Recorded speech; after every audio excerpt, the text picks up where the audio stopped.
Բարև ձեզ հարգելի քաղաքացիներ,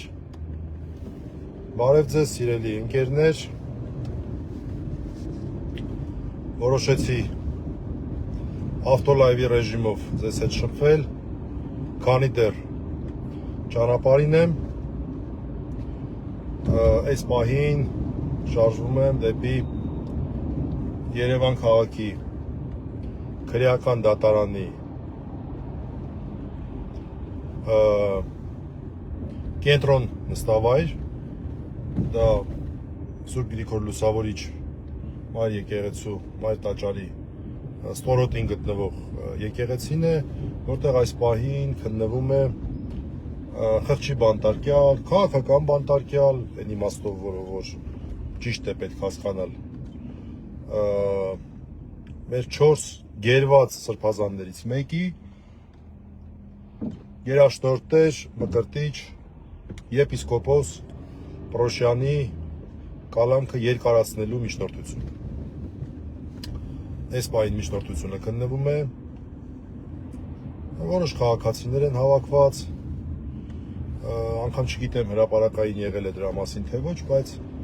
ինքս ցանկանում եմ գնալ, հատկապես ջերմ կապ է այս ընթացքում հաստատվել թեմի իրենց կարգի մեջ հաստատ եւ ամուր հոգեվորականների, մեր շատ սիրելի տեր հայրերի հետ, որոնք ամեն 5 շաբթի օրը միասնական աղոթք են անում իրենց թեմակալ առաջնորդի, մյուս եպիսկոպոսների, մյուս նվիրապետների եւ առհասարակ բոլոր անարդարացիորեն գերիալ մարդկանց համար, թե Բաքվի բանտերում, թե Երևանի բանտերում եւ մի քանի անգամ առիթ եղել է այդ միասնական աղոթքներին գնալ, ներկա լինել, շփվել տեր հայրերի հետ, մի խոսքով շատ մեծ ջերմությամբ են վերաբերում Արագածոտնի թեմի հոգեվոր դասին եւ եւս մի այսպես առիթ է նաեւ նրանց հետ շփվելու, դրա համար դեպի կենտրոնի դատարան եմ հիմա գնում, եթե ինչ-որ մարդիկ կան ցանկանում են, կարծում եմ արդեն տեղեկացած, կարող եք գալ, մեր գործընկերներն են զբաղվում, Արա Զորաբյանի գլխավորությամբ փաստաբանական թիմն է զբաղվում, հաջողություն ենք մաղթում մեր գործընկերներին, իհարկե հասկանում ենք, որ այս գործը ամբողջությամբ քաղաքական է, այնքանով, որքանով մաս է կազմում Նիկոլ Փաշինյանի կողմից մայր աթոռը զավթելու քաղաքական նպատակի եւ ակնկալիքների մասին շատ չեմ ուզում խոսել, բոլորս էլ հասկանում ենք ինչպիսի վիճակ է, բայց հուսանք, որ գուցե ինչ-որ մի դրական որոշում գոնե այս պարագայում մենք ունենանք։ Այսօրը շատ հագեցած էր եւ հատուկ ուզում եմ նշել, որպես դրական լուր, Եվրոպայի խորհրդի լրագրողների անվտանգության հարթակի հայտարարությունը իմ նեմնիմի տղաների գործով շատ հստակ շեշտադրումներով հայտարարություններ, որտեղ որ բացատրություններ է պահանջում Հայաստանի իշխանություններից, բացատրություններ, որոնք որ եթե անկեղծ տան, ապա պետք է խոստովանեն իրենց խայտառակ միջամտությունը խոսքի ազատության նկատմամբ, խայտառակ միջամտությունը տղաների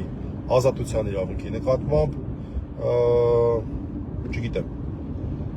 լավ է, որ միջազգային հարթակները, ինչպես նախորդ անգամ անցյալ տարի տղաների բռնելուց, հիմա էլ են խոսում եւ դա այն բանի շնորհիվ է, որ մեր գործընկերները շատ ակտիվորեն դա ուրեմն ներկայացնում են միջազգային հարթակներով, այս պարագայում հատուկ ուզում եմ նշել Հայաստանի ժուրնալիստների միության դերը Սաթիկ Սեյրանյանի գլխավորությամբ եւ Քիհկի քաղաքական իրավունքների հայկական կենտրոնի դերը, որոնք որ շատ կարևոր դեր ունեցան այս հայտարարության գործում, կարևոր դեր ունեցան հրապարակային առաջերտին մակարդակում, նախաձեռնելով այն, հարցերը բարձրացնելով, զեկույցներով եւ այլն։ Այսօր հագեցած օրեր նաև այն մասով, որ կարճ ժամանակ առաջ ներքին գործերի նախարարության մամուլի խոսնակը Նարեկ Սարգսյանի իր էջում մի հայտարարություններ տեղադրել առանց անուններ տալու իրազեկում էր հանրությանը, որ մեր առևտրային մոլերից մեկի մոտ տեղի ունեցած հանցագործության կատարման համար ծավալուն օպերատիվ հետախուզական աշխատանքի արդյունքում եւ քննչական ծավալուն գործողությունների արդյունքում համագործակցելով քննչական կոմիտեի հետ, մոտավորապես փորձում եմ հնարավորինս բառացի, ձերբակալվել է 4 անձ եւ բազմաթիվ այսպես գրառուն մեսեջներ ստացա, զանգեր, արդյոք խոսքը վերաբերում է Միհրան Հակոբյանի վերաբերյալ գործը։ Հարգելի քաղաքացիներ, երկու բան ունեմ ասելու։ Առաջին, մենք պաշտոնապես չենք իրազեկվել ոչ քննչական կոմիտեից, ոչ բնականաբար ոստիկանությունից, որ խոսքը վերաբերում է հենց Միհրան Հակոբյանի դեմ այդ բորենիական հարձակումը իրականացրած անձանց։ Միևնույն ժամանակ, ես ինչպես առաջին օրը եւ երկրորդ օրը, այնպես էլ հիմա կարող եմ հաստատել, որ դե ախր տեսնում ես էլի մարդկանց հետ որ աշխատում ես, տեսնում ես մարդիկ իրենց անկեղծորեն իրենց գործն են անում եւ այտենց իսկապես փորձում են արդյունավետ լինել, թե չէ։ Ես ասել եմ առաջի օրից, որ թե ոստիկանների հետ շփումներում, որոնք առաջին իսկ րոպեից, երբ որ հայտարարությունը եղավ, կարճ ժամանակ հետո ինձ հետ հավասարի դեպ ժամանեցին Իզվիրլյան բժշկական կենտրոն, որտեղ որ բուժօգնություն էր ստանում Միհրանը, թե քննիչների հետ, սկզբից մեկ քննիչ էր, հետո քննչական խումբ ձևավորեցին, թե քննիչների հետ մեր շփումներում, այսինքն քննչական գործողություններ, մի քանի որոնց մասնակցել ենք, թե նաև քննչական գործողությունների բովանդակության մասով, որոնց մասին նպատակարար չեմ համարում խոսել, բայց հասկանալի էր, որ աշխատանք կա արդյունքում, այսինքն հարցադրումները եւ այլն, հասկանալի էր, որ աշխատանք կա, հասկանալի է, որ արդեն իսկ կատարված աշխատանք կա եւ հետագա գործունեություն կա եւ ես անկեղծ ասած կարծում եմ, որ այո, իդենտիֆիկացնող տվյալները բավարար են, որպեսզի մենք ենթադրենք, որ խոսքը վերաբերում է հենց Միհրան Հակոբյանի նկատմամբ հարձակում իրականացրած անձանց ձերբակալմանը։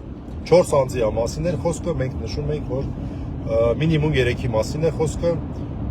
ամեն դեպքում ես այդպիսի ենթադրություն եմ անում եւ չեմ զարմանում, որտեղ իսկապես այդ աշխատանքը կատարվում է։ Թե ինչ կլինի հետագայում, պարզ կլինի, այսինքն այստեղ կարող են առաջի հերթին առաջանալու է պատվիրատուների բացահայտման հարց, մոտիվների, շարժառիթների բացահայտման հարց եւ այլն, քրեաիրավական որակման հարց կարող է առաջանալ, բայց կարծեք թե առաջին օրերի իմ տպավորությունը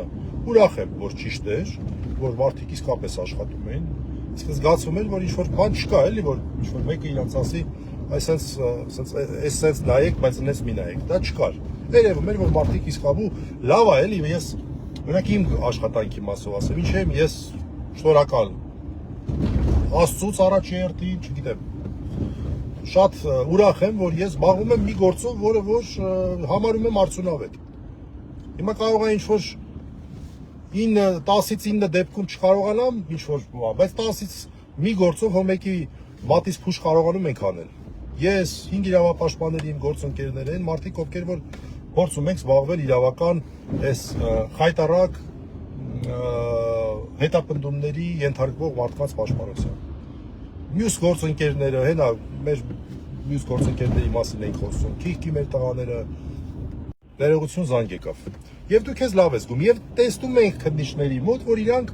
իսկապես ինչ-որ գործունեություն են իրականացնում, իսկապես ինչ-որ տպավորություններ համենայն դեպս մեր մոտ, որ գուցե նաեւ հետքի վրա են եւ ինչ-որ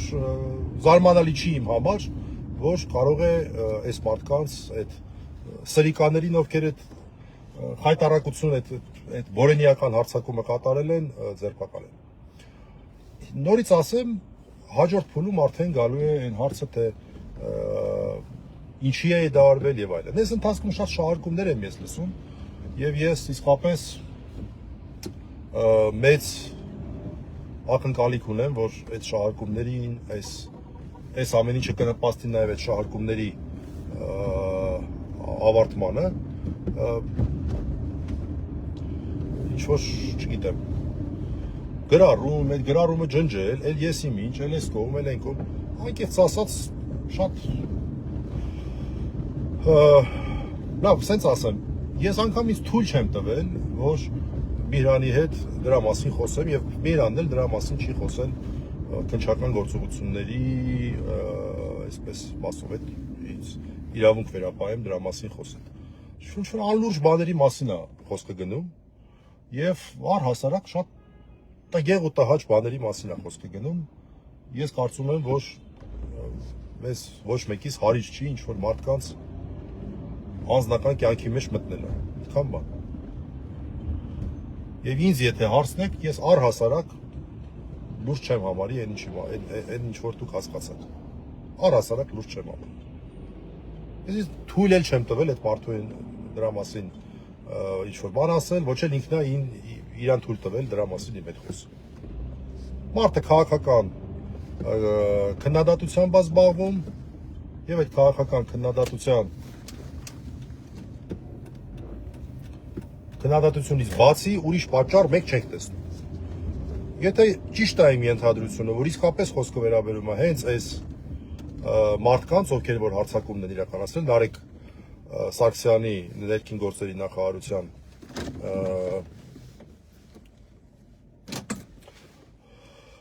մամուլի խոսնակի այդ գրառման մեջ, ապա մենք շուտով կարողանանք մեր հետևությունները անել, ովքեր են, ինչ են, մեր հետևությունները կարողանանք անել։ Այսքանը շնորհակալություն, նոր տեղեկություններ որ լինեն, անպայման ձեզ հետ կկիսվեմ, ես հասա կենտրոնի դատարան, մոտենամ իմ ընկերներին եւ մյուս քաղաքացիներին, ովքեր այստեղ հավաքված են, Մկրտիչ Սրբազանի կալանքի երկարացման դատն է հիմա գնում կենտրոնի դատարանը։